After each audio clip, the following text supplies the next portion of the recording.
particular page.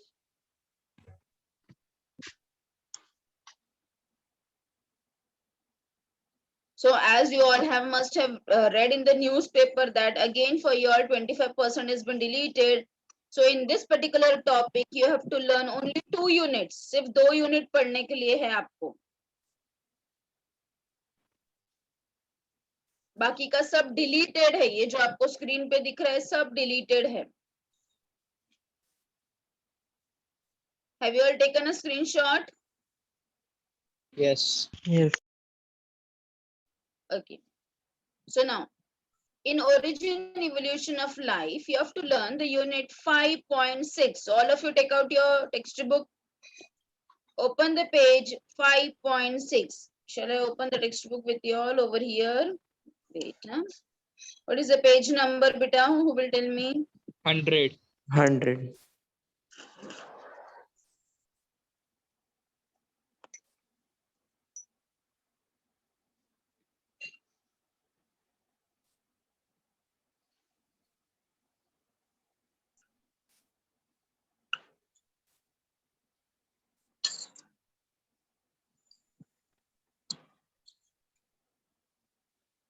So 5.6, it is on page number 100. Okay.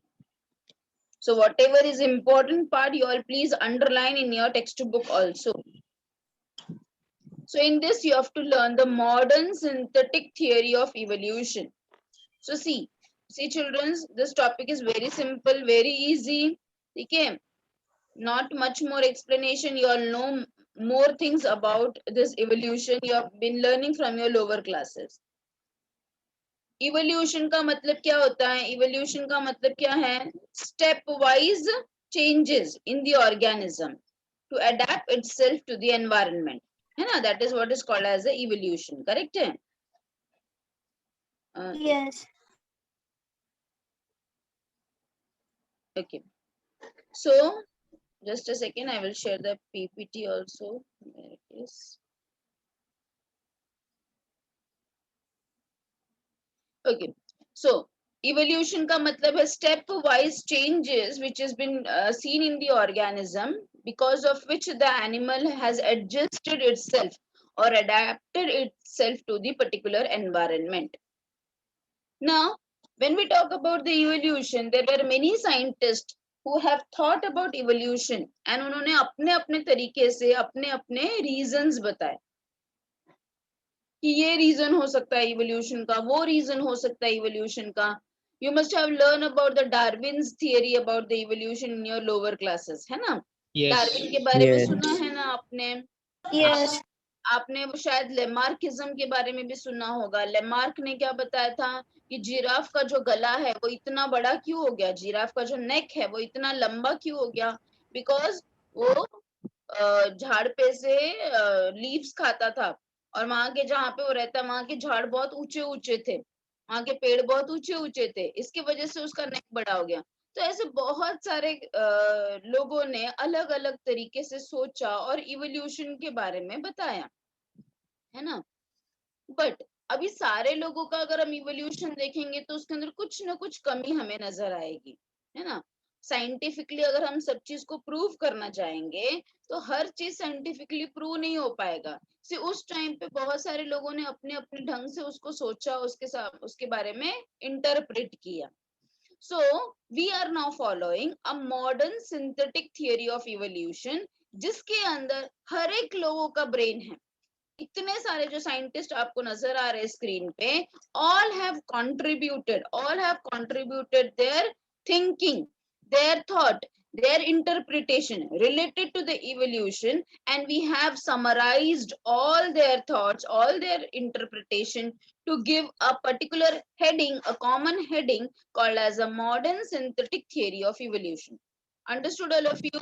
तो इतने सारे जो साइंटिस्ट आपको नजर आ रहे हैं, फिशर हो गया, हेल्डन हो गया, हक्सले हो गया, हाँ, सिविल राइट हो गया, मॉर्गन हो गया, तो ये सारे लोगों का जो उन्होंने इंटरप्रेट किया है इवोल्यूशन ऐसे हुआ होगा या फिर इवोल्यूशन ये कारण से हुआ रहेगा, इन सबके जो थॉट्स है, इंटरप्रिटेशन है, उसे हमें समराइज किया और उसे एक कॉमन नाम दे दिया as the modern synthetic theory of evolution. Understood?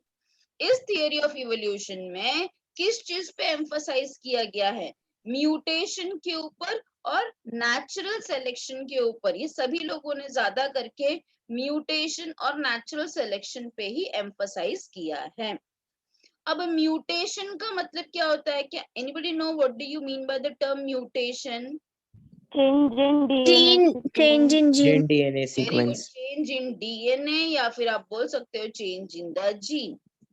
ठीक है, so you can see that there are many theories for this evolution, है ना। बहुत सारे मॉडर्न थियरी ऑफ इवोल्यूशन में there is a theory of evolution, there is a theory of inheritance, genetics, population genetics. तो बहुत सारी चीजों को मिला जुला के हमने एक modern synthetic theory of evolution बताया है। ठीक है, just a second. Okay, now before going to that, I will just share the textbook with you all.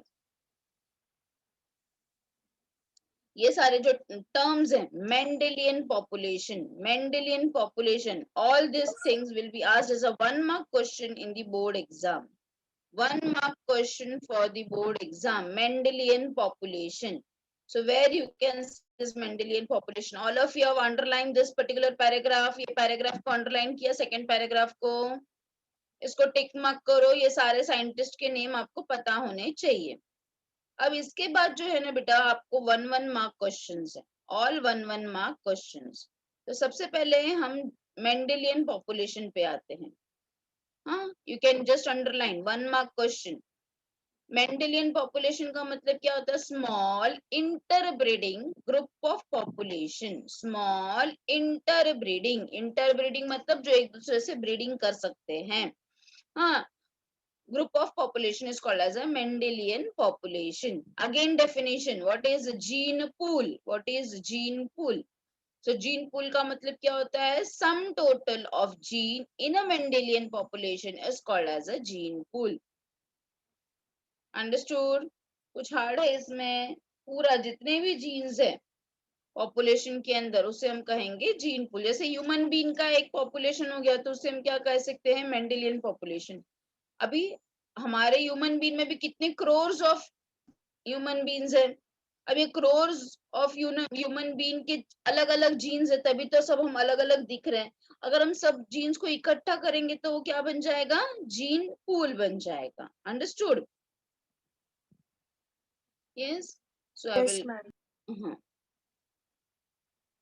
मैं एक बार टेक्स्ट बुक से आपको ये कराती हूँ और एक बार इससे। ये सारे चीजों को प्लीज आप लोग अंडरलाइन करते चलो। So Mendelian population. So you can see this dogs ka photo. Small interbreeding group of population is called as a Mendelian population. All individual of same species constitute a population. Definition of population. All of you, I am showing this PPT. All of you, please underline the terms in your textbook. Please underline the terms in your textbook. So what is a population? Or individual of same species. अगर same species के, फिर वो dog का same species होने दो, हाँ, या फिर cat का same species होने दो, या फिर human being होने दो, उसी को हम क्या कहते हैं? Population कहते हैं। Population occurs in small group of interbreeding population. Such small interbreeding population is called as a Mendelian population. Then we have learned about this gene also. So total genetic information in sum total of gene in a Mendelian population is called as a gene pool. Gene pool. That also we have seen in the textbook. So you can see over here. देखो frogs है अलग अलग, इसके पास देखो green colour का gene है, इसके पास pink colour का जीन है, इसके पास ब्लू कलर का जीन है और इसके पास येलो कलर का है। तो इन सब का जीन को हम क्या बोलेंगे? पूरे टोटल जीन को हम क्या बोलेंगे? जीन पूल बोलेंगे। ठीक है, so total number of gene in a particular population or a species is called its gene pool. Understood? Yes, ma'am. Yes, ma'am. अच्छा, any change in the gene pool will affect the population, है ना। अगर इस gene में कुछ भी change हो गया तो ये इन जैसा नहीं दिखेगा। समझो ये ग्रीन वाले जीन में कुछ चेंज हो गया, समझो ये ग्रीन वाले में कुछ थोड़ा सा पिंक वाला आ गया, तो ये इन सब जैसा नहीं दिखेगा, ये कुछ अलग दिखने लगेगा, है ना। So any change in the gene pool will affect the population. It may be, अब ये जो इफेक्ट है वो किसके वजह से हो सकता है, ये कैसे चेंज हो सकता है जीन पूल में, शायद वो माइग्रेशन की वजह से हो सकता है ना. So it may be due to the migration of the population or replacement of one generation by another in the Mendelian population. Migration का मतलब क्या होता है, एक जगह से दूसरे जगह जाना. The proportion of an allele in a gene pool to the total number of allele at a given locus, locus means location, is called as a gene frequency. Again a 1 mark question for the board exam. So the proportion of an allele, allele का मतलब समझता है ना बेटा, one gene has two alleles, है ना. आपका first lesson पढ़ के हो गया है मेंडेलियन वाला, मेंडेलियन इनहेरिटेंस वाला. No, miss. No, ma'am. आपके लोअर क्लासेस में आपने मेंडल वाला ये नहीं पढ़ा है, टॉल ड्रॉफ पी प्लांट वाला. Yes, pea plant. Yes, ma'am. Pisum sativum वाला पढ़ा है क्या बेटा? देखो आप जो मेंडल बाबा थे उन्होंने पी प्लांट पे एक्सपेरिमेंट्स किया था, डोमिनेंट, रेसेसिव, ये टर्म्स पढ़े Yes, हैं? ma'am. अच्छा, तो देखो एक जीन के, देखो अब हमेशा याद रखो जो मैं बोल रही हूँ वो लेसन में आप डिटेल में पढ़ोगे. हर एक जीन एक कैरेक्टर संभालता है, जनरली नॉर्मली मैं कह रही हूँ, पर there are exception to that. हाँ, जनरली नॉर्मली एक जीन एक कैरेक्टर को संभालता है. जैसे जैसे फॉर एग्जांपल हो गया, ह्यूमन बीइंग की मैं बात करती हूँ. जैसे एक जीन है जो हेयर के टेक्सचर को संभालता है. हमारे डीएनए पे तो बहुत सारे जीन्स हैं, तो समझो एक जीन जो है वो हेयर के टेक्सचर को संभालता है. ठीक है, तो हेयर टेक्सचर वाला जीन उसका एक ही कैरेक्टर संभाल रहा है, दैट इज हेयर का टेक्सचर. अब हेयर के टेक्सचर में भी दो अलील्स होते हैं, एक जीन के दो अलील्स होते हैं. अब हेयर के टेक्सचर में भी एक कर्ली हेयर्स हो गया और एक स्ट्रेट हेयर्स हो गया. अंडरस्टूड मैं क्या बोल रही हूँ? तो एक जीन के जनरली नॉर्मली, मैं जनरल नॉर्मल वाला बोल रही हूँ, एक्सेप्शन है हाँ सब चीजों को. एक जीन एक कैरेक्टर संभालता है और एक कैरेक्टर के अंदर दो अलील्स होते हैं, दो अलील्स होते हैं, ALLELE, अलील्स. अब दो अलील्स मैंने आपको हेयर टेक्सचर में क्या बताया, curly hairs and straight hair. Understood इतना सबको? Yes, ma'am. अच्छा, अब ये अलील्स में भी मेंडल बाबा ने क्या बताया कि कुछ तो एक डोमिनेंट होता है और एक दूसरा रेसेसिव होता है. तो अगर हम हेयर टेक्सचर की बात करेंगे तो जो कर्ली हेयर होता है ना, it is a dominant gene, whereas a straight hair is a recessive gene. Understood? तो अगेन इसमें कुछ मिक्सचर हो गया, तो किसी के पास कर्ली एंड स्ट्रेट वाला पैटर्न होता है, किसी के पास पूरा कर्ली होता है, किसी के पास पूरा स्ट्रेट होता है, किसी के पास आप मिक्सचर देख पाते हो. तो ये सारी चीजें आप जब मेंडल वाला लेसन पढ़ोगे ना तब समझोगे. पर मैं अभी आपको क्या समझाना चाहती थी, अलील समझाना चाहती थी. ठीक है, तो अलील का मतलब क्या हो गया, एक जीन एक कैरेक्टर संभालता है और एक कैरेक्टर के अंदर जनरली नॉर्मली दो अलील्स होते हैं, पर दो से ज्यादा भी होते हैं. पर अभी के लिए आप अभी इतना ही समझो कि एक में दो अलील्स होते हैं. ठीक है, जैसे अभी मैंने आपको हेयर टेक्सचर का एग्जांपल बताया. आपने पी प्लांट में देखा है, एक टॉल प्लांट था, एक ड्रॉफ प्लांट था. तो टॉल एंड ड्रॉफ क्या हो गए, अलील्स हो गए, और इसका कैरेक्टर क्या हो गया, हाइट हो गया. समझ में आया? Yes. Yes. So the proportion of an allele in a gene pool to the total amount of allele at a given locus. अभी देखो हमेशा याद रखो बेटा कि डीएनए के ऊपर जो जीन्स होते हैं उसका एक पर्टिकुलर पोजीशन होता है. ऐसा नहीं कि आई कलर वाला जीन ऊपर है तो मेरे बॉडी में आई कलर वाला जीन नीचे हो जाएगा, फिर कोई तीसरे में कहीं बीच में हो जाएगा, ऐसा नहीं है.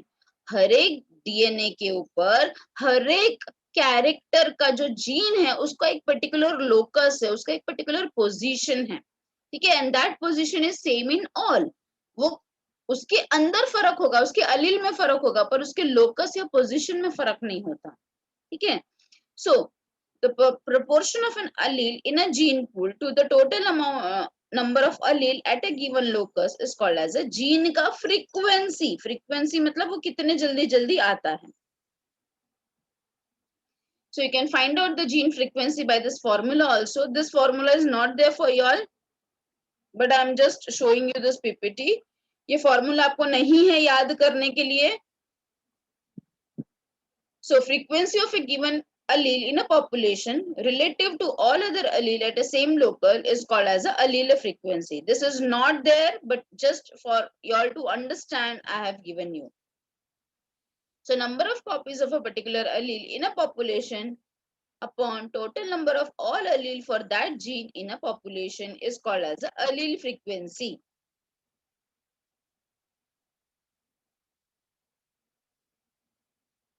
देखो अभी आपको इस फ्रीक्वेंसी से पता चलेगा. देखो स्मॉल पॉपुलेशन ऑफ 20 बीटल्स, आप देख सकते हो इसमें 2 कैपिटल ए है, इसमें भी 2 कैपिटल ए, इसमें क्या ये हाइब्रिड है.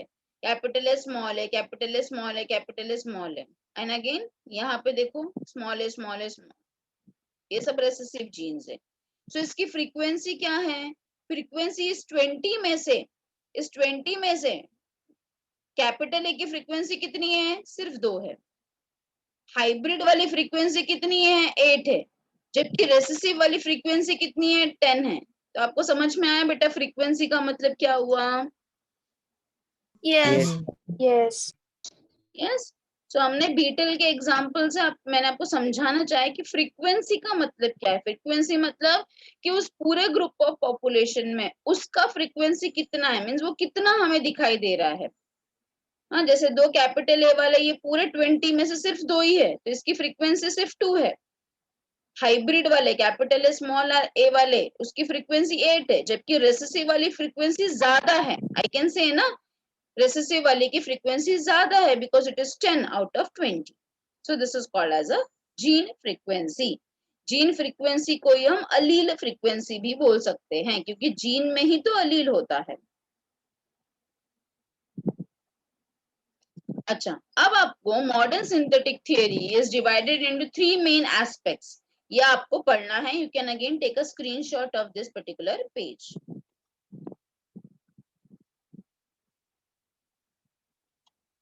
taken, or you can just note down, or you can take a screenshot, whatever you feel. आपको ये 3 टॉपिक डिटेल में पढ़ना है. इसके अंदर भी बहुत सारे, आइसोलेशन में भी बहुत सारे टाइप्स है जो यहाँ पे नहीं दिया गया है फिलहाल अभी. So modern synthetic theory is divided into 3 main aspects. ठीक है. They are genetic variation, natural selection and the isolation. ठीक है. जेनेटिक वेरिएशन में आपको क्या क्या पढ़ना है? You have to learn about the gene mutation. आपको जेनेटिक रिकॉम्बिनेशन पढ़ना है. ये सारा डेफिनेशन है, सब डेफिनेशन है. 1 mark question for the board exam. Gene flow, genetic drift and chromosomal aberration. Chromosomal aberration में भी आपको 5 टाइप्स पढ़ने हैं. इसमें भी 5 टाइप्स है. फिर natural selection. This is a story of a great Britain. You have to learn this with respect to a moth. There were 2 moths, black moth and a white moth. ठीक है. वो story के माध्यम से आपको ये नेचुरल सिलेक्शन पढ़ना है. एंड आइसोलेशन में भी अलग अलग टाइप पढ़ना है आपको. Geographical isolation and reproductive isolation. Reproductive isolation में भी 2 टाइप्स पढ़ना है आपको, pre reproduction and post reproduction. ठीक है. तो सबसे पहले हम जेनेटिक वेरिएशन पढ़ते हैं और समझते हैं. देखो जेनेटिक वेरिएशन, अभी आप सबको डॉग्स के बारे में तो पता ही है.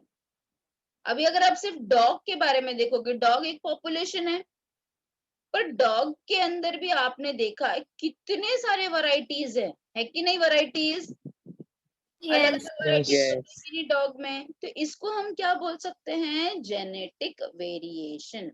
So wide range of skin color, you can see skin color and facial features observed in human is also a result of a genetic variation. Variation का मतलब है differences.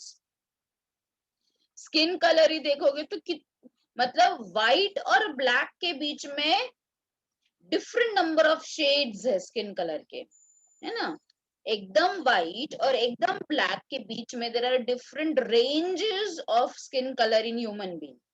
सिमिलरली फेशियल फीचर्स में भी there are many variations, even dogs में। ठीक है, तो variation का मतलब क्या है in simple term? Differences. So all of you please mark it in your textbook, please all of you mark it in your textbook.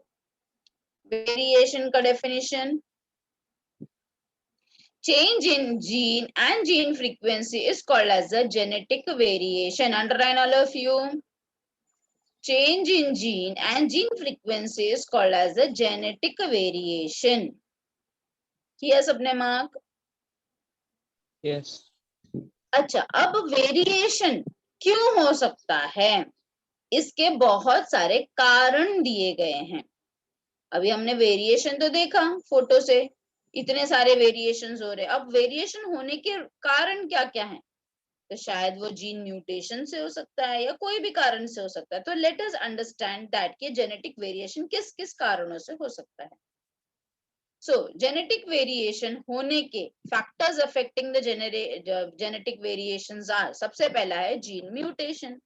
शायद जीन में म्यूटेशन होने की वजह से, शायद जीन में म्यूटेशन होने की वजह से हमें वेरिएशन देखने के लिए मिलता है। The mutation that occurs within the single gene, एक जीन के अंदर अगर कुछ वेरिएशन हो रहा है, कुछ म्यूटेशन हो रहा है, हाँ, तो उसे कहा जाएगा पॉइंट म्यूटेशन और the gene mutation. All of you please underline, very important question for the board exam, very important question for the board exam, please mark it in your textbook. Point mutation, board exam के लिए 1 mark question, explain point mutation. Point mutation का मतलब है जब single gene के अंदर mutation हो रहा है, जब एक ही जीन के अंदर म्यूटेशन हो रहा है तो उसे हम कहेंगे पॉइंट म्यूटेशन। ठीक है, और म्यूटेशन का मतलब तो अभी आपने मुझे बताया ही था, म्यूटेशन का मतलब है any change in the gene. Next is genetic recombination. You have already learn the cell division lesson. Cell division lesson में आपने पढ़ा है कि जब भी मियोसिस होता है तो कैसे क्रॉसिंग ओवर होता है। क्रॉसिंग ओवर होता है तो आपने देखा है कि कैसे एक्सचेंज ऑफ मटेरियल होता है, एक्सचेंज ऑफ क्रोमोसोम्स होता है। जब आपने डायग्राम भी ड्रॉ किया था तो आपने अगर समझो अलग अलग कलर से किया था तो रेड ब्लू में मिक्स हो गया, ब्लू रेड में मिक्स हो गया, है ना।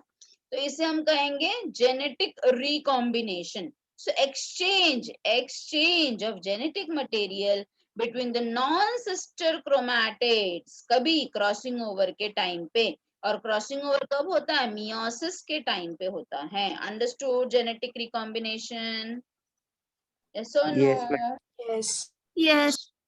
तो वो अगर कोई चीज नहीं समझेगा ना तो you can interrupt me and ask me. हाँ, नेक्स्ट जीन का फ्लो। जीन का फ्लो मतलब जीन का transfer, movement of gene into और out of population by either migration या गैमेट डिस्पर्सल या ट्रांसफॉर्मेशन कॉजेस फ्रीक्वेंसी चेंजेस। ठीक है, जीन का फ्लो।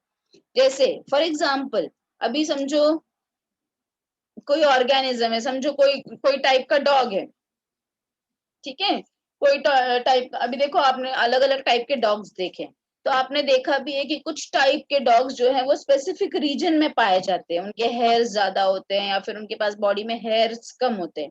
पर समझो अगर हमने कुछ डॉग को माइग्रेट कर दिया, यहाँ से वहां माइग्रेट कर दिया, ठीक है, तो उस फिर उनका रिप्रोडक्शन होने के बाद एक नया टाइप का जेनेटिक वेरिएशन देखने के लिए मिलेगा। सो इसे हम कहेंगे जीन फ्लो। सबसे simple example is of pollen grains. Pollen grain जब डिस्पर्सल होता है, डिस्पर्सल ऑफ पोलन ग्रेन होता है, तो हवा के साथ पोलन ग्रेन्स उड़ उड़ के किधर किधर भी जाता है। तो जो प्लांट पे जाता है, समझो उस अभी आप वीट, आपने कभी वीट पे ध्यान दिया है? वीट जो गेहूं होता है, कभी आप मॉल वगैरह गए होगे तो आपने कभी ध्यान दिया है कि गेहूं में भी बहुत सारे वैरायटीज होते हैं? कभी इतना ध्यान दिया है क्या बच्चा आप लोगों ने? गेहूं में Yes.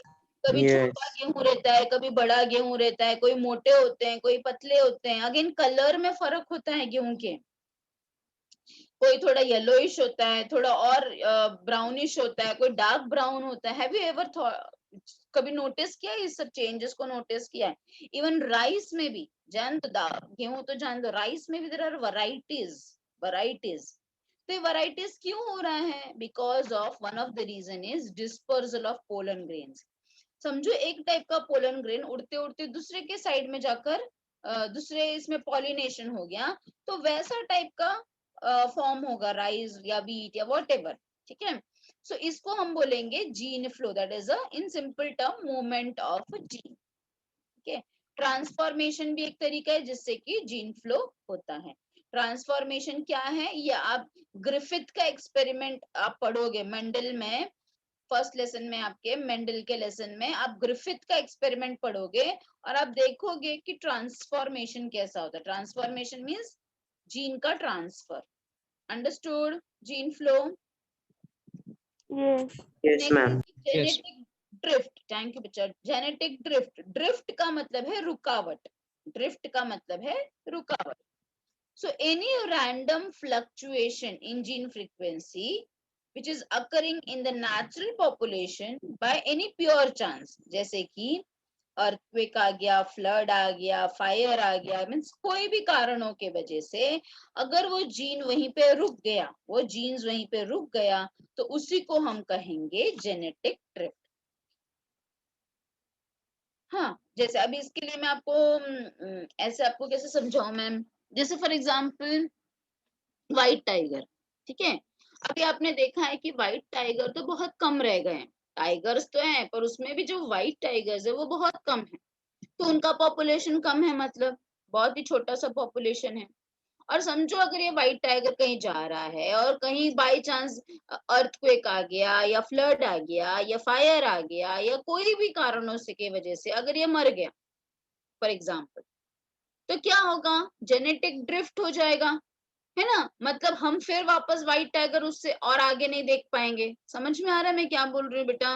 सो स्मॉल पॉपुलेशन के अंदर, जो पॉपुलेशन बहुत छोटा है ऑलरेडी, उसके अंदर they are having a greater chances of genetic drift, मतलब उनका रुकावट बहुत जल्दी से हो सकता है।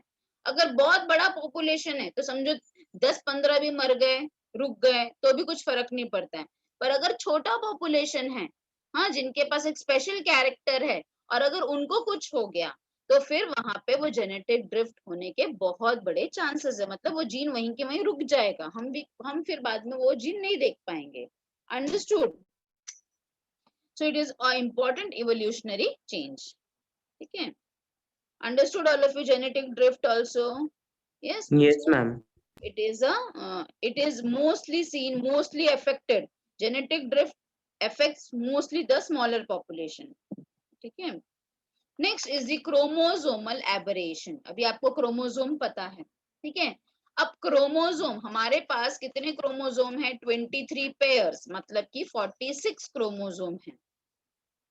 अब ये जो 46 क्रोमोसोम है ना बेटा, अगर एक भी क्रोमोसोम में 46 में से अगर एक भी, आधा भी, एक तो छोड़ ही दो, आधा भी क्रोमोसोम में कुछ भी फर्क हो गया तो पूरा फिजिकल अपीयरेंस चेंज हो जाता है, ठीक है। तो हम अलग अलग टाइप के क्रोमोसोमल एबरेशंस मींस डिफेक्ट्स देख सकते हैं, ठीक है। We can see different different chromosomal aberrations, ठीक है। तो ये मैं अभी आपको और डिटेल में एक्सप्लेन करूंगी, पहले आप जीन म्यूटेशन रिकॉम्बिनेशन का ये सारा देख लो, फोटोज देख लो। तो gene mutation, mutation means sudden change. So one single change in a DNA nucleotide is made, therefore only affecting only one single gene. Example is albinism. White tiger देखा एकदम, sorry white lion. White lion क्यों होता है? उसको हम बोलते हैं albinism. Albinism, albino का मतलब होता है व्हाइट, बायो में एल्बिनो का मतलब होता है एकदम व्हाइट। तो देखो ये एल्बिनो पर्सन बनते कैसे, फिर वो लायन ही क्यों ना हो या इंसान ही क्यों ना हो, ये कैसे बनते हैं? सिर्फ एक एक पॉइंट म्यूटेशन की वजह से, सिंगल जीन के अंदर अगर म्यूटेशन हो गया तो जो भी एनिमल होगा वो एल्बिनो बन जाएगा, and this thing is called as albinism. तो ये हो गया जीन म्यूटेशन का एक एग्जांपल। जेनेटिक रिकॉम्बिनेशन का आप देख सकते हो, क्रॉसिंग ओवर आप देख सकते हो कि जब ये क्रॉसिंग ओवर हो रहा है तो ब्लू के अंदर रेड आ गया, रेड के अंदर ब्लू आ गया. So exchange of genetic material. What are these? These are the two sister chromatids. Gene flow. आप देख सकते हो ये माइग्रेशन कर रहा है. देखो ये व्हाइट वाला रैबिट ये ब्लैक वाले रैबिट के पॉपुलेशन में जा रहा है, तो मतलब ये माइग्रेट कर रहा है. समझा बेटा?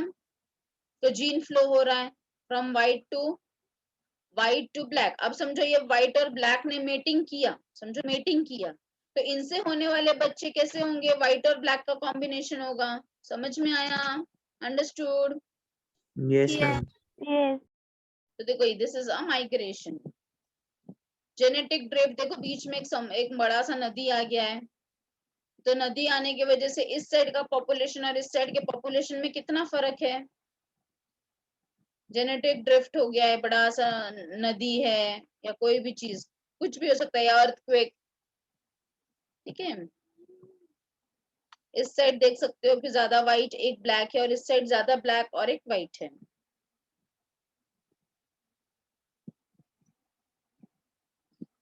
Now let us understand this chromosomal aberration in detail. Chromosomal aberration means chromosome के अंदर changes. So सबसे पहला है deletion. Deletion का मतलब है loss of gene from chromosome. ठीक है. तो देखते हैं हम लोग deletion का. You can see the in your textbook also. All of you can see your textbook also. Wait, I will open the textbook once again.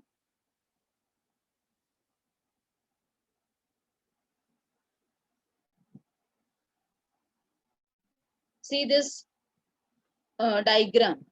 ये डायग्राम बनाना नहीं है, सिर्फ आपको समझना है. देखो समझो ये जीन का एक पैटर्न है A B C D E F G H. अब समझो इसमें से सिर्फ एक वाला जीन गायब हो गया, D वाला जीन गायब हो गया, तो भी वो ऑर्गेनिज्म का पूरा फिजिकल मॉर्फोलॉजी ही चेंज हो जाएगा. अंडरस्टूड? तो इसको हम बोलेंगे जीन का डिलीशन. अगर समझो कोई एक ही जीन डिलीट हो गया, देखो ये सेकंड वाले में आप एरो मार्क देख सकते हो, इसमें क्या है A B C D गायब हो गया E. This is called as deletion, loss of a chromosomal segment. Duplication.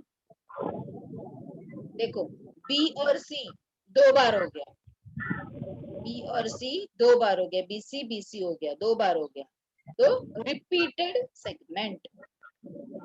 Inversion. Inversion देखो उल्टा हो गया, BCDE है तो यहाँ पे क्या हो गया, DCBE हो गया, इनवर्स हो गया, रिवर्स द सेगमेंट. ट्रांसलोकेशन, जगह चेंज हो गया, जगह चेंज हो गया. पहले AB था, अब यहाँ पे क्या हो गया, MN आ गया, जगह ही चेंज हो गया. Move segments from one chromosome to another. Understood?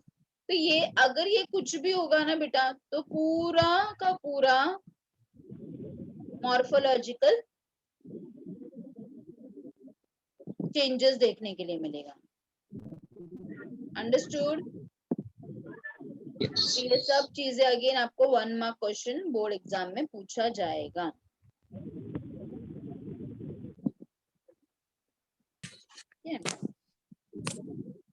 So deletion का means loss of gene from a chromosome. Duplication का मतलब है repeated और double number of chromosome. Inversion का मतलब है invert हो गया, 180 डिग्री पे twist हो गया. And translocation का मतलब है transfer of a part of a chromosome or a set of a gene to a non-homologous chromosome.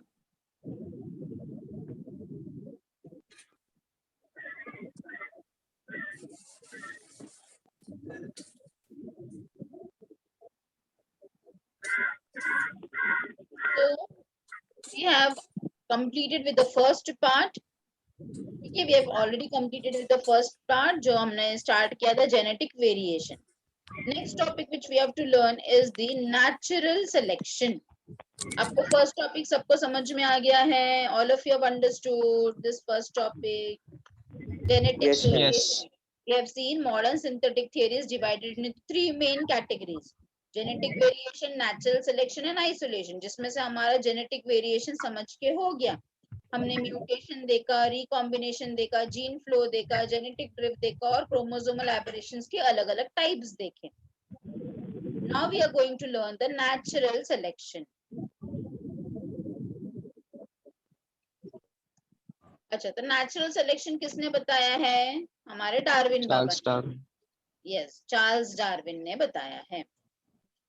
कैसे बताया natural selection? When he was in a voyage, जब वो पूरा दुनिया घूमने के लिए निकले थे, है ना.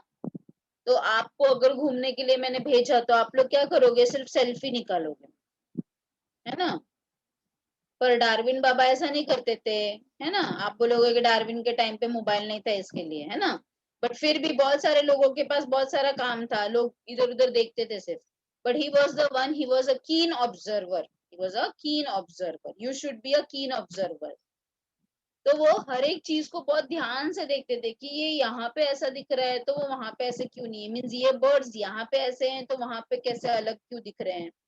तो he was a very keen observer and therefore he has put forth a book.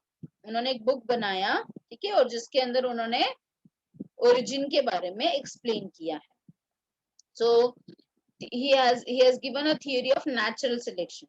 So those individuals who possess superior physical, behavior or other attributes are more likely to survive than those which are not so well endowed. तो जिसके पास अच्छा physical behaviour है, हाँ, superior है, मतलब in short क्या है? Survival of the fittest. जो सबसे फिट है वही सरवाइव करता है नेचर में, और अगर वो फिट नहीं है तो नेचर उसको डिस्कार्ड कर देता है, नेचर उसको अपने आप क्या कर देता है? रिमूव कर देता है. So this is what is the theory of the natural selection which was been given by the Darwin by his own observation.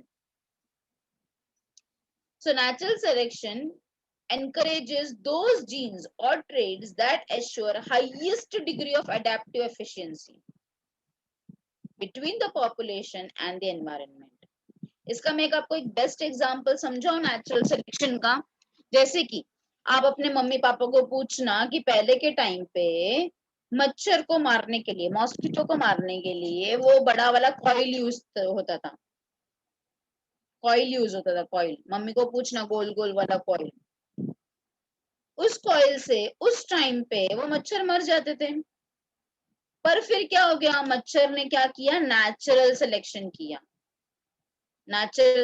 किया और उसने उस पेस्टिसाइड के लिए, अब उस धुएं में क्या रहता है बेटा? उस धुएं में तो पेस्टिसाइड ही रहता है ना, जिससे कि वो मच्छर मर जाए. समझ में आ रहा है मेरी बात? यस. तो वो ग्रुप ऑफ मच्छर में से कुछ मच्छर तो मर गए, कुछ मच्छर तो मर ही जाते थे, पर कुछ जो बच जाते थे उन्होंने अपने जीन के अंदर चेंजेस किया, कि उन्होंने इस तरीके से चेंजेस किया कि उस इंसेक्टिसाइड या उस पेस्टिसाइड जिससे कि वो मर जा रहे हैं उसके लिए उन्होंने रेजिस्टेंस पैदा किया. और फिर वो कॉइल वाला जमाना गया. वो कॉइल वाले से फिर लोग धुआं जलाते भी थे, तब भी कोई मच्छर मरते ही नहीं थे, आराम से मच्छर घूमते थे, क्योंकि नेक्स्ट जनरेशन में वो जीन ट्रांसफर हो गया था. अभी भी अगर आप कभी ऑब्जर्व करोगे ना बेटा, तो पहले के जमाने में जो इंसेक्टिसाइड यूज होता था मच्छर को या कोई भी इंसेक्ट को मारने के लिए, आप कॉकरोच की बात क्यों ना कर लो, वही सेम चीज हम आज भी इस्तेमाल नहीं कर सकते हैं. हाँ, भले ब्रांड नेम वही हो, हिट ही हो, बट उसके अंदर का कंटेंट जो है ना वो चेंज होता रहता है. कभी लाल हिट आता है, कभी काला हिट आता है, कभी ये हिट आता है, कभी वो हिट. क्यों आता है ऐसा? क्योंकि insects are having the highest adaptivity, हाँ, एफिशिएंसी, बिकॉज उनको अपने आप को, उनके स्पीशीज को मेंटेन करके रखना है. तो मेंटेन कैसे करके रखेंगे? We human beings are behind them to kill them, है ना. हम ह्यूमन बीइंग तो उनके पीछे ही पड़े हैं कि हम उसको इंसेक्टिसाइड मार के, पेस्टिसाइड मार के उनको पूरी तरह से खत्म कर डालें. पर फिर भी वो खत्म हो रहे हैं क्या? Have you ever observe? No ma'am. Pest No. Control कराते हैं, सब कराते हैं, पर फिर भी क्या दुनिया के सारे कॉकरोच मर गए क्या? ये सारे मच्छर मर गए क्या? नहीं मरे। तो क्यों नहीं मरे? क्यों नहीं मरे? It is all because of this natural selection. हर एक ऑर्गेनिज्म, फिर वो छोटा सा इंसेक्ट ही क्यों ना हो, हाँ, हर एक ऑर्गेनिज्म सरवाइव करना चाहता है। और वो सरवाइव कब हो पाएगा? जब कोई दुश्मन उसके लिए कोई चीज बना रहा है और फिर भी हमने उसके लिए कुछ तरकीब बनाए, कुछ रेजिस्टेंस पैदा कर लिया, तब उसको हम बोलेंगे, what we will be calling it as a natural selection। हाँ, बाकी का छोड़ ही दो, अभी इस कोरोना टाइम में देख लो, ठीक है, कोरोना टाइम में भी जिसकी इम्यूनिटी अच्छी नहीं थी, उनको सबको कोरोना हो गया, और कुछ लोगों का डेथ भी हो गया इसमें। बट ऐसे भी कुछ लोग हैं बेटा जो रोज ट्रैवलिंग कर रहे हैं, फिर भी उनको कोरोना जल्दी नहीं हो रहा, या हो के भी गया तो भी ज्यादा इफेक्ट नहीं हो रहा, that is not going to be fatal for them. Fatal means it is not leading to the death of an dangerous. Organ. Yes. तो ऐसे क्यों है बेटा? Again the survival of the fittest. जो फिट है वो सरवाइव करेगा, ठीक है। अब फिट वो हर एक एंगल से हो सकता है। अभी जैसे कोरोना आ गया तो इम्यूनिटी स्ट्रांग है, मतलब कि वो सर्वाइवल ऑफ फिटेस्ट हो गया। जैसे हमने मच्छर को मारने के लिए दवाई बना दी, कॉकरोच को मारने के लिए दवाई बना दी, और उसने उस दवाई के लिए अपने जीन में म्यूटेशन कर दिया, तो वो हो गया, फिट हो गया। समझ में आया? तो अलग अलग कैटेगरीज में अलग अलग नेचुरल सिलेक्शन होता है। अंडरस्टूड? सो डार्विन बाबा ने क्या बताया? जो फिट है वही सरवाइव करेगा नेचर में, जो फिट नहीं है उसे नेचर अपने आप डिसेलेक्ट करेगा, उसको सेलेक्ट नहीं करेगा। अंडरस्टूड? ठीक है। सो ये इसको अच्छे से और एक्सप्लेन करने के लिए एक एग्जांपल से आपको एक्सप्लेन किया गया है by the industrial melanism. Melanin का मतलब क्या होता है बेटा? Colour. Industrial melanism means colour. So एक ग्रेट ब्रिटेन की स्टोरी है, ठीक है, ये ग्रेट ब्रिटेन की स्टोरी है। कभी की बात है ये? 1845 की बात है। 1845 में उस टाइम पे ग्रेट ब्रिटेन में इंडस्ट्रीज नहीं थे। तो आप जानते हो बेटा कि इंडस्ट्रीज नहीं होगा तो पोल्यूशन नहीं होगा, और पोल्यूशन नहीं है तो वहां का जो फ्लोरा एंड फाउना है वो थोड़ा डिफरेंट होता है।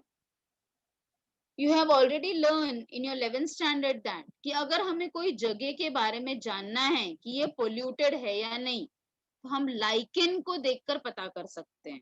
सुना है कि नहीं 11th स्टैंडर्ड में लाइकेन्स को देखकर? याद है कि नहीं? यस और नो बच्चा? सो अगर यस, सब सो गए क्या स्टोरी सुनते सुनते? No. No, ma'am. No no. मैं सोची कि मैंने जैसे स्टोरी का नाम लिया सब एक एक सोच रहे एक एक नैप ले लें। Okay, so lichens present on tree. पेड़ों पे अगर लाइकेन्स दिख रहे हैं, इसका मतलब वो एरिया पोल्यूटेड नहीं है, नहीं है। Lichens are the natural indicators of pollution. अगर कोई प्लांट पे, कोई झाड़ों पे अगर हमें लाइकेन्स दिख रहे हैं, मतलब कि वो एरिया जो है वो नॉन पोल्यूटेड है। तो ऐसे ही ग्रेट ब्रिटेन में जब इंडस्ट्रियलाइजेशन नहीं था, जब इंडस्ट्रीज वगैरह नहीं आई थी, तो वहां पे पोल्यूशन नहीं था, ठीक है। तो पोल्यूशन नहीं था तो वहां के जितने भी पेड़ थे ना, जितने भी झाड़ थे, जितने भी पेड़ थे, उसके ऊपर लाइकेन्स ग्रो करते थे, बहुत सारे लाइकेन ग्रो करते थे, ठीक है। अच्छा, अभी ये तो हो गया झाड़ की बात और लाइकेन की बात। अब वहां पर दो टाइप स्पीशीज ऑफ मॉथ था। एक ही स्पीशीज में दो कलर था, एक व्हाइट कलर का मॉथ था और एक ब्लैक कलर का मॉथ था, ठीक है। तो व्हाइट कलर को आप ग्रे कलर भी बोल सकते हो, ग्रे व्हाइट मॉथ, जिसको हम बोलते हैं बिस्टन बेट्यूलैरिया। इसका साइंटिफिक नेम आपको याद रखना बहुत बहुत जरूरी है, बिस्टन बेट्यूलैरिया। और जो ब्लैक विंग्ड मॉथ था उसका नाम क्या है? Biston carbonaria. Very important for your board exam. Grey white winged moth को क्या नाम है? बिस्टन बेटुलारिया, और जो ब्लैक कलर वाला है वो बिस्टन कार्बोनेरिया। अच्छा, तो जब इंडस्ट्रियलाइजेशन नहीं था तो क्या होता था कि लाइकेंस थोड़ा व्हाइटिश दिखते हैं, ग्रेइश व्हाइटिश दिखते हैं। तो ये जो ग्रे व्हाइट वाला मॉथ है ना, तो जब ये लाइकेन के ऊपर बैठता था ना, झाड़ के ऊपर जब लाइकेन थे उसके ऊपर बैठता था, तो वो छुप जाता था, कैमोफ्लेज हो जाता था। कैमोफ्लेज का मतलब क्या हो जाता है? जब कोई ऑर्गेनिज्म अपने बैकग्राउंड के साथ मैच कर जाता है जिससे कि वो प्रीडेटर को ना दिख पाए, प्रीडेटर को ना दिख पाए, ऐसे प्रॉपर्टी को हम कहते हैं कैमोफ्लेज। तो ये जो ग्रे व्हाइट विंग वाला मॉथ था ना, वो लाइकेन के ऊपर जब बैठता था तो दिखता ही नहीं था, क्योंकि लाइकेन का कलर भी तो ग्रे व्हाइट ही होता है, तो उसमें छुप जाते थे। पर ये जो ब्लैक वाला मॉथ है ना बेचारा, वो दिख के आता था, उठ के दिखता था। तो सारे बर्ड्स जो है ना वहां पे इसी को खा जाते थे, ब्लैक वाले को खा जाते थे। फिर क्या हो गया? थोड़े दिन के बाद इंडस्ट्रियलाइजेशन हुआ। इंडस्ट्रियलाइजेशन होने की वजह से इंडस्ट्री में से, चिमनी में से काला काला सूट निकलने लगा, काला काला धुआं निकलने लगा। अब धुआं के वजह से सारे लाइकेंस मर गए, और मरने के साथ साथ पूरे ट्री ट्रंक पे ये काला काला सूट जाकर जमा होने लगा। अब क्या हो गया बेटा? किसको फायदा हो गया? ब्लैक वाले को फायदा हो गया। ब्लैक वाला अब इस बैकग्राउंड में, काले सूट के बैकग्राउंड में छुप जाता था, जबकि ये व्हाइट, ग्रे व्हाइट वाला ये ब्लैक कलर के बैकग्राउंड में उठ कर दिखता। तो अब प्रीडेटर्स किसको खाने लगे? ग्रे व्हाइट मॉथ को खाने लगे। समझ में आया? तो ये एक एग्जाम्पल बताया है बेटा कि हाउ द नेचर है सिलेक्टेड। तो पहले नेचर ने किसको सेलेक्ट किया था? ग्रे वाले को। फिर बाद में नेचर ने किसको सेलेक्ट किया? ब्लैक वाले को। अंडरस्टूड? Yes. तो गो थ्रू पर्टिकुलर पैराग्राफ, ये पैराग्राफ पढ़ो आप एक बार।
पढ़ा है बेटा ये पैराग्राफ पूरा? Yes, ma'am.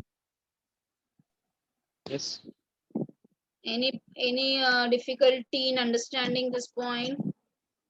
ये मॉड्स के नाम याद रखना है हाँ आपको, बोर्ड एग्जाम के लिए। चलो, next is isolation. Now isolation का मतलब क्या होता है इन इंग्लिश? सेपरेशन। ठीक है, तो जब भी कोई पॉपुलेशन आइसोलेट हो रहा है, सेपरेट हो रहा है, ठीक है, हाँ, फिर वो कोई भी कारण हो सकता है। we will be learning the different कारणs, we will be learning different reasons, तो उसे हम कहेंगे isolation. So separation of a population of a particular species into smaller units which prevents them in interbreeding is called as the isolation. Barriers which prevents gene flow or exchange of gene between the isolated population is called as the isolating mechanism. So we will be learning different types of isolation. So सबसे पहला isolation है geographical isolation. Geographical isolation मतलब geographical कारणों के वजह से जब कोई स्पीशीज आइसोलेट हो जाता है। फिर वो जोग्राफिकल कारण क्या हो सकते हैं? बड़ा सा फॉरेस्ट बीच में आ जाना, बड़ा सा माउंटेन आ जाना, रिवर आ जाना, यस, कोई भी चीज है। अनफेवरेबल कंडीशंस आ सकते हैं। क्या बेटा? Unfavourable conditions. नहीं नहीं नहीं, अनफेवरेबल नहीं है बेटा, यहाँ पे अनफेवरेबल नहीं है, नहीं, नो। देखो, जैसे कश्मीर के लोग हैं, कश्मीर के लोगों का रहना, उनका लाइफस्टाइल, उन वो लोग बहुत ज्यादा फेयर होते हैं, अंडरस्टूड। और अगर आप साउथ में चले जाओगे तो साउथ में थोड़ा डार्क कॉम्प्लेक्शन होता है, समझ में आया? है तो सेम पॉपुलेशन ना, ह्यूमन Yes. पॉपुलेशन ही है ना, पर ज्योग्राफिकल आइसोलेशन है कि नहीं? नॉर्थ में क्योंकि बहुत ठंडा है ना, हाँ बहुत ज्यादा ठंडा है और सूर्य की रोशनी भी थोड़ी कम आती है, इसकी वजह से वहां पे क्या है, बहुत ज्यादा फेयर लोग हैं। साउथ में क्या है, because of more of sunlight, तो वहां के लोग थोड़े डार्क होते हैं, तो है ना सेम पॉपुलेशन, पर क्या हुआ है, ज्योग्राफिकल आइसोलेशन। अनफेवरेबल कंडीशन नहीं है बेटा यहाँ पे, please understand, please note down, unfavourable condition नहीं है यहाँ पे। ऑर्गेनिज्म के अंदर ही चेंजेस अगर हमें दिखाई दे रहा है बिकॉज ऑफ दिस। अभी जैसे आसाम के लोग हैं, आप अगर ईस्टर्न साइड में जाओगे तो उनका जो चेहरे का शेप है, स्ट्रक्चर है, आप उनको देख के पहचान सकते हो कि नहीं पहचान सकते हो? जो आसामीज होते हैं, देख के पहचान सकते हो कि नहीं? जो Yes, उत्तराखंड ma'am. के लोग हैं, उनका जो फेशियल स्ट्रक्चर है कि आईज बहुत ही ज्यादा छोटे छोटे होते हैं उनके, मोस्टली आईज बहुत छोटे छोटे होते हैं। तो ये जो आइसोलेशन है तो ह्यूमन पॉपुलेशन ही, पर फर्क है कि नहीं, because of the geographical isolation. Understood all of you? समझ में आया मैं क्या बताना चाह रही हूँ आपको? yes. Yes. Yes, ma'am. So that is what is called as a geographical isolation, means जब कोई physical condition के वजह से, फिर वो पहाड़ हो, मतलब कुछ भी हो, रिवर हो, फॉरेस्ट हो, कुछ भी हो, कुछ भी कोई ज्योग्राफिकल कारण की वजह से अगर कोई सेम ग्रुप ऑफ पॉपुलेशन अलग अलग दिख रहा है, हाँ उसका अलग अलग हैबिट है, अलग अलग उसका ब्रीडिंग स्टाइल है, ईटिंग स्टाइल है, तो उसे हम कहेंगे geographical isolation. The best example for it is the Darwin का फिंचेस, डार्विन का फिंचेस। अभी डार्विन बाबा ने जब भी अपने वो जब भी घूम रहे थे तभी उन्होंने क्या देखा कि finches is a type of a bird, आप देख सकते हो ये एक बर्ड है, फिंचेस एक बर्ड है। पर उन्होंने क्या नोटिस किया बेटा, कि इस फिंचेस में भी इनका बीक का शेप अलग अलग है, इनका कलर अलग अलग है, कलर भी अलग अलग है। आपने कभी ऑब्जर्व किया बेटा क्रो को, कभी ध्यान से ऑब्जर्व किया क्रो को, क्रो कौवा को? आपने कभी दो अलग अलग टाइप के कौवे को देखा है? देखा है कि नहीं, किसी ने देखा है? No. नहीं देखा है? No. देखो एक एक जो क्रो होता है ना बेटा, वो ब्लैक होता है, पर उसके ना गर्दन पे, उसके नेक पे ना ग्रे कलर का बैंड होता है। और एक क्रो है ना फुल ब्लैक होता है, पूरा ब्लैक, पूरा ब्लैक। अंडरस्टूड? कभी ऑब्जर्व किया है? नहीं किया है, अभी ऑब्जर्व करना, ठीक है? तो हमारे एरिया में जो मिलते हैं ना, हमारे कल्याण डोंबिवली में, तो वहां पर वो थोड़ा ग्रेइश टाइप के क्रो है, मतलब उनके पास नेक में थोड़ा बैंड होता है। पर अगर आप नासिक वगैरह साइड में चले जाओगे या फिर थोड़ा और उस साइड चले जाओगे तो आपको फुल ब्लैक क्रो दिखेगा, मतलब थोड़ा भी ग्रे नहीं रहेगा, एकदम एकदम मीन्स एकदम डार्क ब्लैक कलर का होगा। अंडरस्टूड? तो ये भी क्या हो गया, आइसोलेशन हो गया, डिफरेंसेस हो गया। तो ऐसे ही फिंचेस में भी आप देख सकते हो, देखो ये थोड़ा लाइट है, ये थोड़ा डार्क है, थोड़ा और डार्क है। समझ में आया मेरी बात? है तो सेम फिंचेस, पर उनका अलग अलग कलर दिख रहा है, अलग अलग थोड़ा बीक का शेप दिख रहा है। Understood? Yes, ma'am. Good example of evolution has occur. तो ये एक टाइप है for evolution. Each Galapagos island has its own unique species of finches. Each finches has a head and a body well adapted for life on that particular island. Again, a same isolation you can see about this. Three similar birds on three different continents. है ना? तीनों एक ही है, पर अलग अलग continent पे देखो कितने अलग अलग दिख रहे हैं। Best example of geographical isolation. Understood?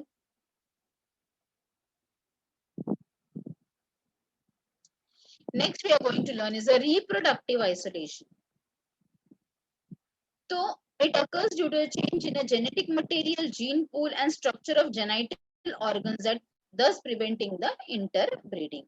So इसमें भी दो type है, pre-zygotic and post-zygotic. So let us understand all that things in detail. Again, you all can take a screenshot of this particular page. So in types of reproductive isolation, you have to learn two types: pre-mating and post-mating.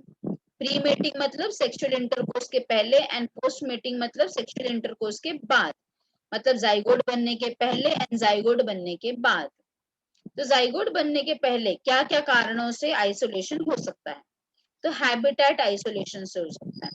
Habitat को आपको board exam में अलग नाम से भी पूछा जा सकता है, as ecological isolation. So members of same region but occupy different habitats, so no potential meeting. Okay, जैसे for example Bengal tigers हैं, and the tigers which are living in Bengal and the tigers which are living in some Maharashtra, they will not mate with each other. They will generally, normally they will not mate with each other. Why? Because there is a habitat का isolation. There is a habitat का मतलब जहाँ पे रहता है organism, उसे हम habitat कहते हैं। तो वो जल्दी मेटिंग नहीं करेंगे, तो इसे हम कहेंगे प्री मेटिंग। सीजनल और temporal isolation, members in same geographical region but sexual maturity at different times. जैसे आप फूलों का एग्जांपल ले सकते हो इसमें, कि एक ही फूल है, एक ही झाड़ में फूल दो तीन फूल खिल रहे हैं, पर उस दो फूलों के अंदर एंड्रोशियम पहले मैच्योर हो रहा है, गैनेशियम बाद में मैच्योर हो रहा है, या गाइनेशियम पहले मैच्योर हो रहा है, एंड्रोशियम बाद में मैच्योर हो रहा है। तो इसको हम क्या बोलेंगे? सीजनल आइसोलेशन, मतलब different sexual maturity at different times, sexual maturity at different times हो रहा है, तो उसे हम बोलेंगे seasonal isolation. Ethological isolation, ethological isolation का मतलब क्या होगा बेटा? कि जब उनका मेटिंग बिहेवियर ही थोड़ा अलग अलग होगा, ठीक है, when there is a difference in the mating behaviour, members do not mate due to specific mating behaviour. हर एक ऑर्गेनिज्म का एक particular type of mating behaviour होता है। And the mechanical isolation, mechanical isolation का मतलब क्या है? Members of two population with difference in structure of reproductive organ. अगर रिप्रोडक्टिव ऑर्गन में कुछ डिफरेंसेस है तो भी मेटिंग नहीं हो पाएगा। तो ये सब कारण क्या है कि मेटिंग क्यों नहीं हो सकता है?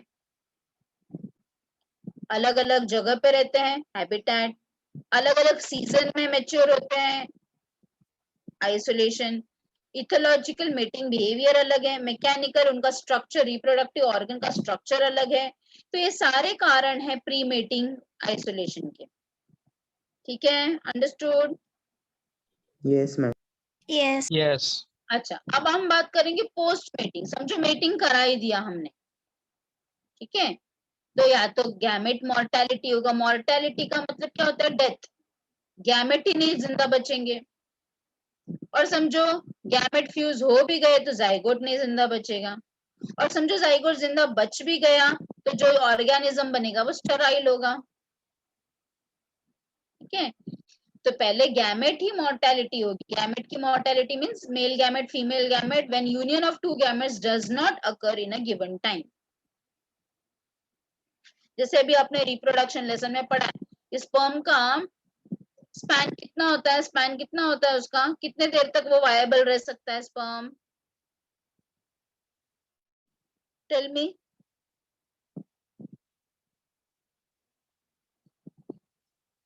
Yes, question to all of you, human sperm कितने देर तक वायबल रह सकता है? रिप्रोडक्शन लेसन अभी तो पढ़ा है ना? Yes, 24 hours. हाँ, ऐसे ही पढ़ाई करोगे बच्चा आप लोग? आप लोग ही मुझे इसका आंसर बताओगे, I will not tell you. 24 to 48 hours. हाँ, यस। सो अगर उतने टाइम में फ्यूजन नहीं होता, गैमेट क्या हो जाएगा? मॉर्टेलिटी हो जाएगा, मींस डेथ हो जाएगा। वैसे जाइगोट का भी मॉर्टेलिटी, अगर एग फर्टिलाइज हो गया but zygote dies due to some reason, तो जाइगोट का मॉर्टेलिटी। समझो जाइगोट सरवाइव भी कर दिया तो जो यंग वन फॉर्म होगा वो हाइब्रिड होगा, हाइब्रिड। जैसे mule is an sterile one. Sterile का मतलब क्या होता है बेटा? जो बच्चे पैदा नहीं कर सकते उसे हम स्टेराइल बोलते हैं। फर्टाइल मतलब जो बच्चे पैदा कर सकते हैं। तो mule is an example. Mule पता है ना कैसे फॉर्म होता है? Horse and donkey, horse and donkey, से म्यूल फॉर्म होता है। म्यूल, म्यूल मीन्स खच्चर, जो मोस्टली पहाड़ी एरियाज में खच्चर का इस्तेमाल होता है, जिससे कि ट्रैवलर्स उसके ऊपर बैठकर जा सके। मिस हिरनी भी होती। हाँ, यस यस, ये भी एक, बहुत सारे एग्जाम्पल है बेटा। टाइगर और लाइन का लाइग्रा भी है। There are many hybrids, but एक एग्जाम्पल यहाँ पे आपको दे दिया गया है, ठीक है। There are many hybrids. वैसे प्लांट्स में भी आप बहुत सारे हाइब्रिड्स देख सकते हो। टोमेटो एंड पोटैटो, पोमैटो, ठीक है। चलो, so that with that this particular part has been finished. एक यूनिट आपका फिनिश हो गया। Next unit, again all of you take a screenshot of this particular page. All of you take a screenshot. I will wait, I will move some, 1 minute.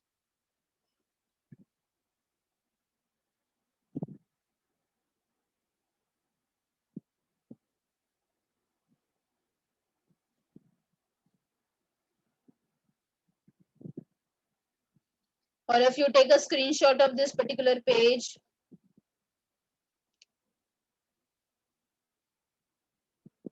This is very important for your board exam. We are coming to the next unit, last unit of this particular lesson. Human evolution. अच्छा, तो आपको board exam में इसमें से क्या पूछा जा सकता है? तो आपको एमसीक्यू फॉर्म में या 1 मार्क के फॉर्म में आपको ये पूछा जा सकता है। So let us talk about human का this hierarchy. So we are belonging to the class mammals, mammalia. Class mammals के अंदर 3 लोग आते हैं, marsupials, example kangaroos. Kangaroos के पास पाउच होता है, तो वो लोग marsupials हो गए। Monotrems, जैसे कि होता है duck-billed platypus, जो egg laying mammal है।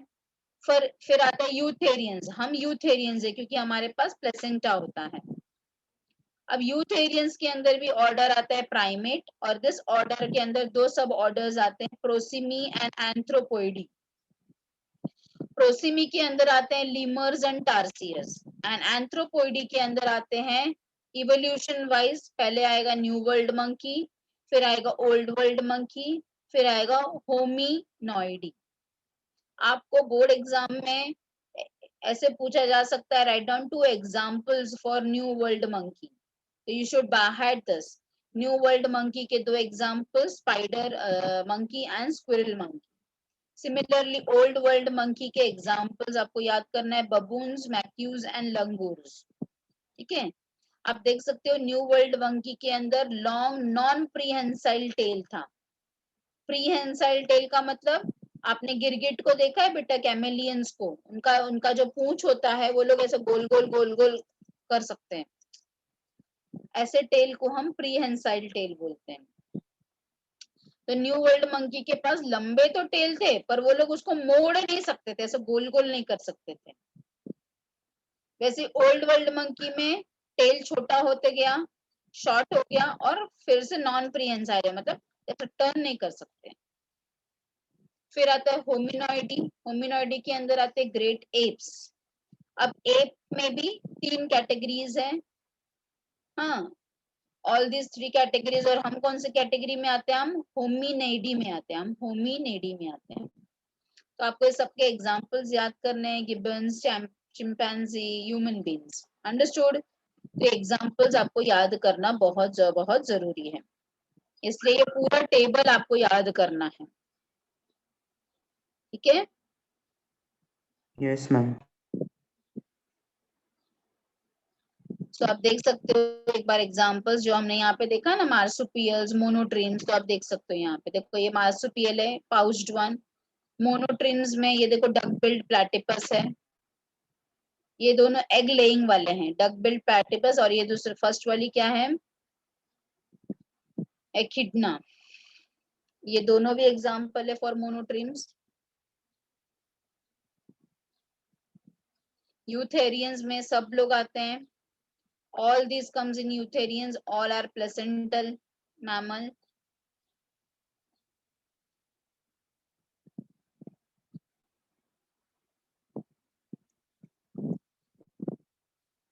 अब आपको पढ़ना क्या है? आपको ऑर्डर प्राइमेट्स में ये सारी चीजें पढ़नी है। सब ऑर्डर प्रोसिमी एंड एंथ्रोपोइडी। आप देख सकते हो लीमर, टार्सियर्स। लीमर देखो कैसा दिख रहा है, टार्सियर देखो, new world monkey, old world monkey, gibbons, करते करते ह्यूमन बींग्स। तो step wise evolution.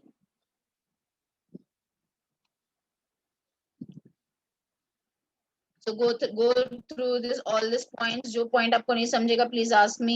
Human evolution में क्या क्या changes है? Just go through all of you fast.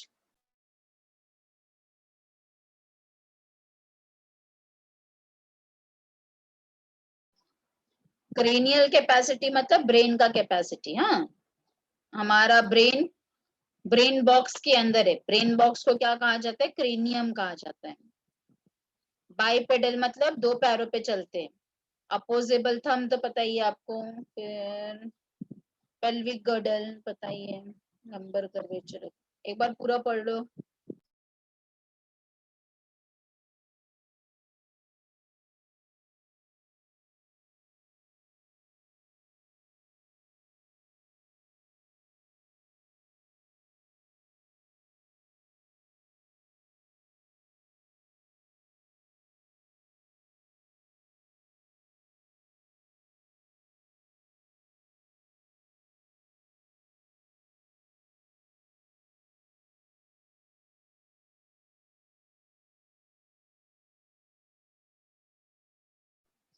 Done बेटा। Wait a minute.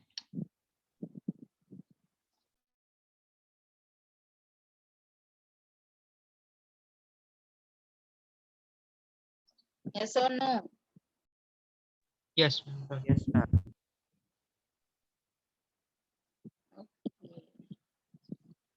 नाउ आपको ह्यूमन इवोल्यूशन देखना है कि कैसे कैसे हुआ है। तो एप, हमारे जो एंसेस्टर्स है दे वर एप ना, तो एप के अंदर भी अलग अलग कैटेगरीज है। हाँ, सबसे पहला आता है प्रोप्लियोपेथिकस, पर आपको वो टेक्स्ट बुक में ड्रायोपेथिकस से पढ़ना है। सो ड्रायोपेथिकस दे वर ट्रूली एप। ये आपको सीक्वेंस में पढ़ना है। पहले मैं आपको सीक्वेंस बता देती हूँ। ड्रायोपेथिकस, रामापेथिकस, ऑस्ट्रेलोपेथिकस। नोट डाउन, ड्रायोपेथिकस, रामापेथिकस, ऑस्ट्रेलोपेथिकस, ये आपको सीक्वेंस में ही पढ़ना है। ड्रायोपेथिकस पहले वाले एप हैं, फिर इवोल्यूशन हुआ। आप देख सकते हो कि ये पहले ऐसे बैठे हुए कंडीशन में, आप इन लोगों को फोटो भी देखते रहो। रामापेथिकस बाइपेडल होने का कोशिश कर रहा है। ऑस्ट्रेलोपेथिकस पूरी तरह से बाइपेडल हो गया, पूरी तरह से चलने लगा है। ऑस्ट्रेलोपेथिकस को हम कनेक्टिंग लिंक बोलते हैं बिटवीन एप एंड मैन, क्योंकि अब ऑस्ट्रेलोपेथिकस के बाद मैन का शुरुआत हो गया है, मैन बनने का शुरुआत हो गया है। ठीक है, हाँ बोलो बेटा अमित। मैम रामापेथिकस एप्स को एज अ निंदरतल मैन भी बोलते हैं ना? क्या बच्चा क्या? रामापेथिकस जो एप है उसको हाँ निंदरतल मैन भी बोलते हैं ना? निंदरतल मैन ऐसा कुछ। हाँ हाँ, नहीं नहीं नहीं, वो अलग मैन है बेटा, वो तो तो मैन के बाद अंदर में है ना। आता है। वो ओ, तो मैन में है ना अमित। ओ, मैन इज अलग, एप इज अलग। अभी देखोगे आप, रुको देखो अभी मैं बता रही हूँ, सुनो पहले मेरी बात ध्यान से सुनो, फिर आपको समझ जाएगा। ड्रायोपेथिकस एप है, रामापेथिकस एप है, ऑस्ट्रेलोपेथिकस एप और मैन के बीच में, इसके पास एप वाले कैरेक्टर भी है और मैन वाले कैरेक्टर भी है। अब यहाँ से मैन बनना शुरू हो गया। अब देखो मैन में भी अलग अलग कैटेगरी है। हाँ, मैन में सबसे पहला आएगा होमो हैबिलस, फिर आएगा होमो इरेक्टस, फिर आएगा नियरडर्थल मैन, फिर आएगा क्रो-मैग्नन मैन, जिसको हम होमो सेपियंस बोलते हैं। अंडरस्टूड अभी अमित? Yes ma'am. तो होमो हैबिलस से मैन का शुरुआत है। होमो हैबिलस से मैन का शुरुआत हो गया। इसके पहले ये लोग एप है, अब मैन का शुरुआत हो गया है। तो मैन की शुरुआत में सबसे पहले आपको अगेन ये सीक्वेंस में पढ़ना है। पहले होमो हैबिलस, फिर होमो इरेक्टस, फिर नियरडर्थल मैन एंड होमो सेपियन। समझा? तो देखते हैं हम लोग फटाफट। सो ड्रायोपेथिकस कितने साल पहले है, कब आते हैं? 20 to 25 million years ago. M Y A मतलब million years ago. They were ape-like, closely similar to the chimpanzee, semi-erect posture है, मतलब पूरी तरह से खड़े नहीं हो पाते थे। आपको इसका फॉसिल कहाँ से मिला है, आपके टेक्स्ट बुक में दिया है, वो आपको याद रखना बहुत जरूरी है। Again can be asked for MCQ in the board exam. Dryopithecus का फॉसिल रिकॉर्ड्स हमें लेक विक्टोरिया अफ्रीका से मिला है और हिमाचल प्रदेश से भी मिला है।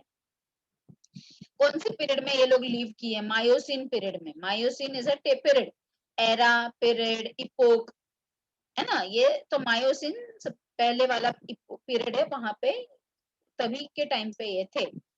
दे डिसेंडेड फ्रॉम प्रोप्लियोपेथिकस। मैंने कहा ना, इसके पहले आता है प्रोप्लियोपेथिकस, फिर आता है ड्रायोपेथिकस। फोरलिम, फोरलिम मतलब हाथ छोटा है, देन दी हाइंड लिम बड़ा है। they are our distant ancestors of the man. फिर आया रामापेथिकस। देखो ईयर कम हो गया, 20 था, अब कितना हो गया, 14 मिलियन ईयर्स अगो हो गया। They lived in Miocene as well as the early Pliocene epoch में थे ये लोग। इनका फॉसिल कहाँ से मिला है? शिवालिक हिल से मिला है एंड केन्या से। अब आप पोस्चर देख सकते हो, थोड़ा इरेक्ट पोस्चर हो गया है। एप लाइक मैन है। Fossil obtained only jaws and dentition, collected from India and Africa. ठीक है, again they are the direct ancestors of the human being. Australopithecus is very important because they are the connecting link between the man and the ape. They were fossil records wasn't found in Tong in South Africa. Tong एक जगह है, वहां पे मिला था, इसलिए इसको Tong baby भी कहा जाता है कई कई बुक्स में। 1.8 million years ago, height not taller than 4 feet, large jaw, prognathous face. What do you mean by prognathous face? इसका फेस देखो, आगे की तरफ है ना, ऐसा आगे की तरफ है ना, इसका फेस देखो, समझ में आ रहा है आपको? You can see the cursor, I am moving the cursor. Prognathous face means आगे की तरफ उठा हुआ face.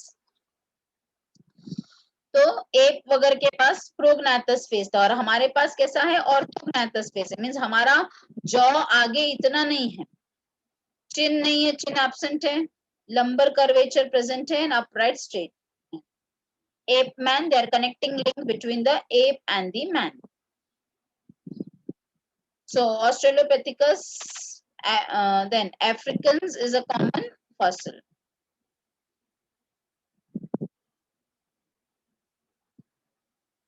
Lucy was the first Australopithecus which walked on 2 feet. Mixture of ape-like and human-like body features. आप नोज देख सकते हो, knows में जो नॉस्ट्रल्स है उसमें गैप कितना है।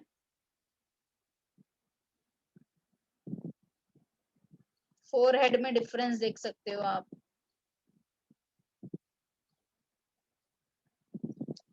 अब यहाँ से शुरू होगा मैन का। तो होमो हैबिलस सबसे पहला है, जिसको हम हैंडी मैन भी कहते हैं। हैंडीमैन क्यों बोलते हैं? क्योंकि सबसे पहला इन्होंने टूल्स बनाया था। They were called as a tool maker also. Homo habilis are been also called as a tool maker. ठीक है, सबसे पहले टूल इन्होंने ही बनाया था, भले वो पत्थर का ही टूल क्यों ना हो, लकड़ी का ही टूल क्यों ना हो, but they were the first one to make the tool. क्यों ये लोग अब इतना बनाने लगे? क्योंकि अभी आप धीरे धीरे देखोगे कि क्रेनियल कैपेसिटी बढ़ते जाएगा, ब्रेन की जो कैपेसिटी है वो बढ़ते जाएगी। अभी देखो यहाँ पे 650 to 800 सीसी है, क्यूबिक सेंटीमीटर है। जैसे जैसे हम आगे जाएंगे ना, क्यूबिक सेंटीमीटर बढ़ते जाएगा। You can see this slightly large brain case, looking for food, strong jaws, holding the tools, holding a stick, standing. 2.5 million years ago हमें देखने के लिए मिला है। They disappeared in 1.5 million years ago. Homo habilis were the first to make a stone के tools and therefore they are called as a handy man. Understood? Yes. Yes, fossil ma'am. Record कहाँ से मिला है ये जानना बहुत जरूरी है, हाँ, एग्जाम के लिए। फिर आता है होमो erectus. They were also called as a Java man. ठीक है, इनका देखो क्यूबिक सेंटीमीटर बढ़ गया, पहले वाले में कितना था 800 था, पर यहाँ पे देखो 900 हो गया। अब जावा मैन का स्पेशलिटी क्या है, they were the one who made the fire, flint fires, पत्थर को घिस के फायर जनरेट किया था, क्योंकि ब्रेन का कैपेसिटी बढ़ गई ना, अब सोचने लगा इंसान। अंडरस्टूड? तो दे were the one who made the fire, तो सबसे पहला फायर टूल्स जावा मैन ने बनाया है। The skull flat in profile with little forehead, forehead बहुत ही छोटा है अभी भी। Crest along the top of the head for attachment of powerful jaw muscle. Very thick skull bone, heavy eyebrow ridges. Brow ridges मतलब eyebrow ridges. Massive jaw with no chin. क्योंकि ये लोग पका के अभी नहीं खा रहे हैं ना, इसीलिए। अब इसके बाद से जब आग फॉर्मेशन हो गया, फायर, हाँ, इसके पहले सब लोग कच्चा ही खाते थे ना सब चीजें, अब इसके बाद जब थोड़ा दिमाग आ गया, हाँ, फायर आ गया, तब लोग, अब इसके आगे के लोगों में चिन देखने के लिए मिलेगा, क्योंकि जॉ अब इतना मैसिव नहीं रहेगा, क्योंकि हम कुक्ड फूड खाने लगे, इसलिए। Neanderthal man, very close to the man. Then Pleistocene epoch में पाए जाते हैं। इनको नियरडर्थल क्यों बोलते हैं, क्योंकि नियरडर्थल वैली और जर्मनी में ये डिस्कवर्ड हुए थे। Eyebrow ridges were heavily overhanging. Shoulders stooped, head was thrust forward and face large. Upper jaw projected forward, cranium low. High bone curved knees were bent slightly. Brain case बढ़ गया again 1400 to 1600. Now what is the difference you can see over here? You can see over here that from Homo erectus to the Neanderthal man, you can see that they have covered their body, the heights. So इतना दिमाग आ गया है कि body को cover करना है with heights. They were seen in families.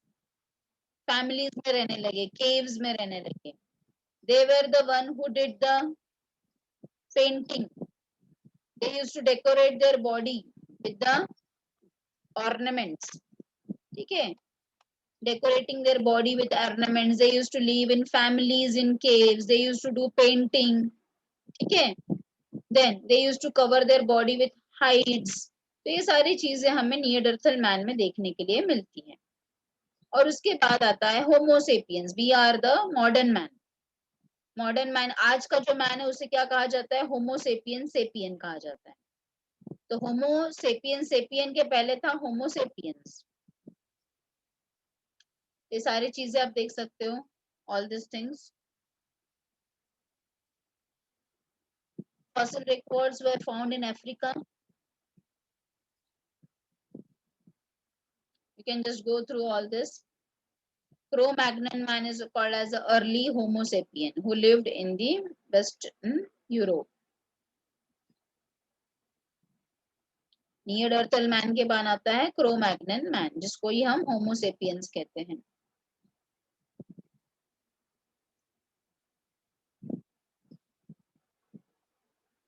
So this is how the evolution has taken place.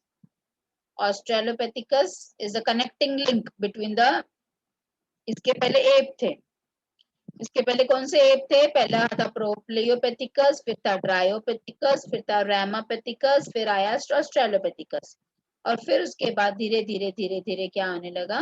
Man. तो आप देख सकते हो होमो हैबिलिस के हाथ में टूल है। Erectus is a Java man, fire आ गया। नियरडर्थल मैन, अब देखो वो स्पीयर, बोज एंड एरोज सब बनाने लगे। फिर Homo sapiens, you can see the body is been covered. Understood? You can see the face. Prognathous face से धीरे धीरे ऑर्थोग्नाथस फेस हो गया है कि नहीं? पर आज हम लोग फिर यही वापस ये बैक इवोल्यूशन हो रहा है। देखो Man, a unique product of evolution. This is the day-to-day evolution, है ना? और अब कोरोना की वजह से फिर से इस स्टेज में हम लोग इरेक्ट पोस्चर से वापस सेमी इरेक्ट पोस्चर की तरफ जा रहे कि नहीं? Yes. Yes.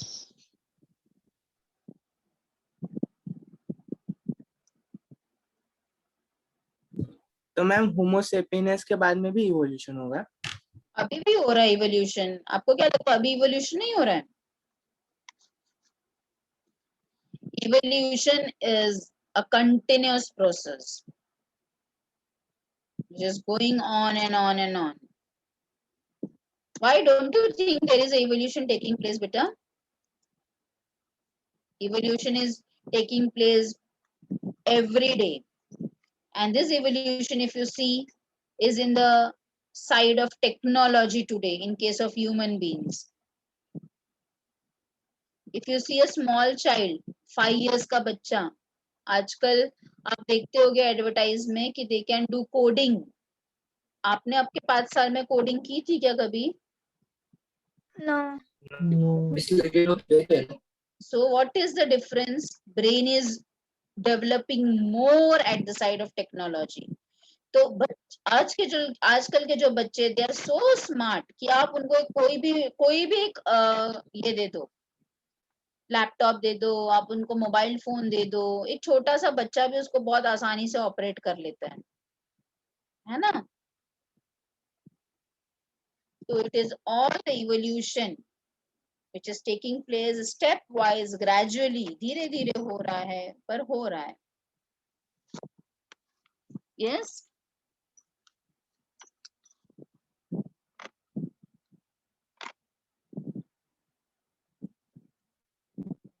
So this was all about your lesson. With that, your lesson has been finished. एक बार आप पूरा पीपीटी देख लो अच्छी तरह से. मैं आपको फटाफट दिखा देती हूँ पूरा PPT and then we can stop. Please see whether you have underlined each and every term in your textbook.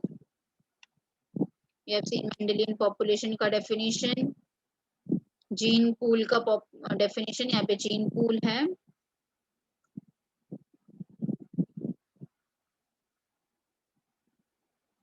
Then gene frequency.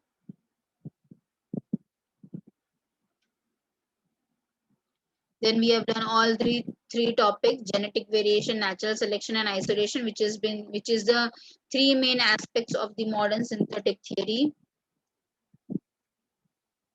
Then variation, mutation, recombination, gene flow, genetic drift. Chromosomal aberration में deletion, duplication, inversion, translocation. Then natural selection में we have seen industrial melanism, example moths. Black moth is Biston carbonaria and grey white is called as a Biston betularia. We have learned the word camouflage. We have seen how lichen is been in natural indicator.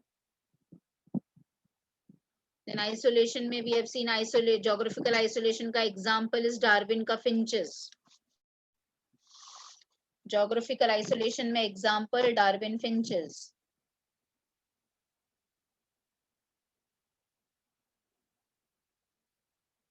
Reproductive isolation में we have learned all the different types. Pre में habitat, seasonal, ethological, mechanical. And post में gamete mortality, zygote mortality, and hybrid sterility. Then we have seen the human mammal ka classification.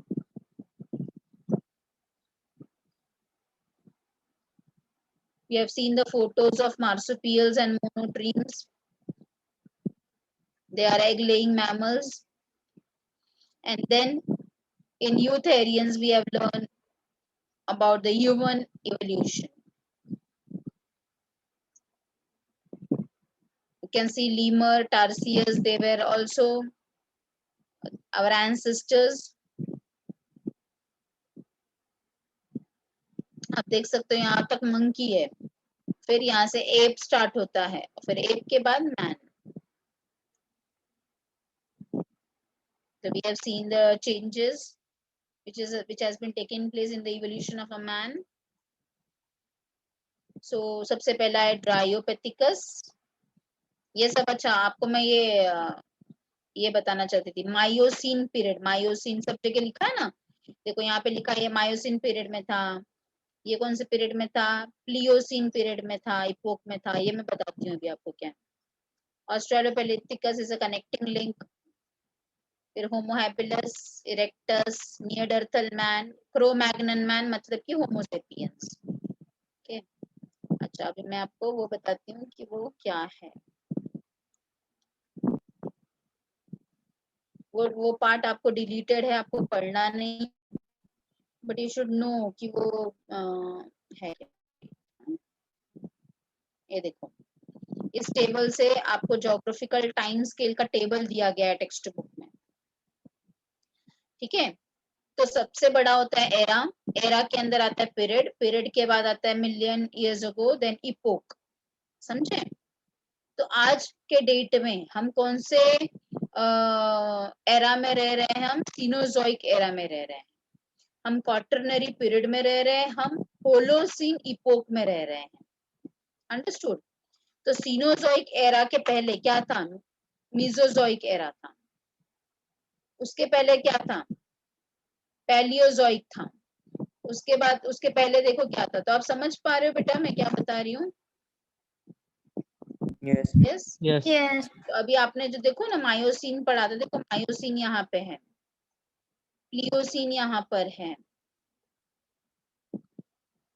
आज का जो epoch है वो Holocene है. देखो dinosaurs कौन से इसमें थे? Dinosaurs Jurassic.